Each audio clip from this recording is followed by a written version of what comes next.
today we're going to unbox two of my new pairs of Dior shoes. One of them is a slingback and the other one is a ballerina. So we're going to start with the ballerina, I suppose.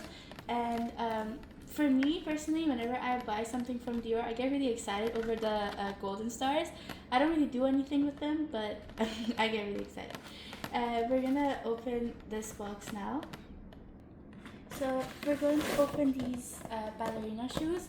As you can see, we have the classic Dior logo.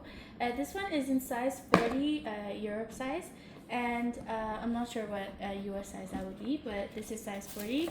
And actually, when we were trying it, they told us that we should get a size smaller, but we tried that and that wasn't really comfortable, so this was better. So we have the pouch here that you put the shoes in. We have two actually that you put each one individually in another pouch. And then we have the how to use and how to care for it. Now we're going to open the shoes. This is how the shoes look like. I remember when we were trying it in store, it was really comfortable. These are really good ballerina shoes for daily use as well as like occasionally. And we have the pearl as well in front. So these are both of the shoes together, like both pairs, and we have the Christian Dior written inside.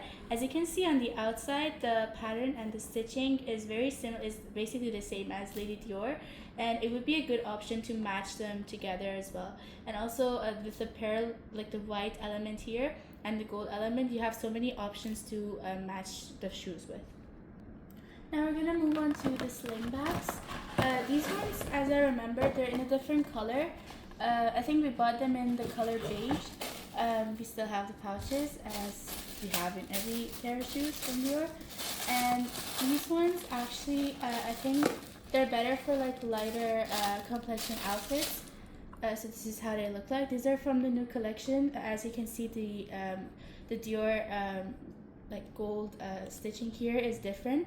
It's in a frame, and also the pearl in front is kind of like a dagger, like Lily of the Valley. So yeah, this is how it looks like. It also has the same stitching as Lady Dior and the previous pair of shoes. And yeah, these are not as comfortable as the ballerina shoes, but they're still quite comfortable considering that they're slingbacks. So these are both pairs of shoes together. I think they have different uses and that makes them really versatile. Yeah, so this was me unboxing my two new pairs of shoes from Dior. Thank you for watching this video. Let me know which one you liked better and if any other colors from Dior you like better in the comments. And I hope to see you again soon in the next video. Bye!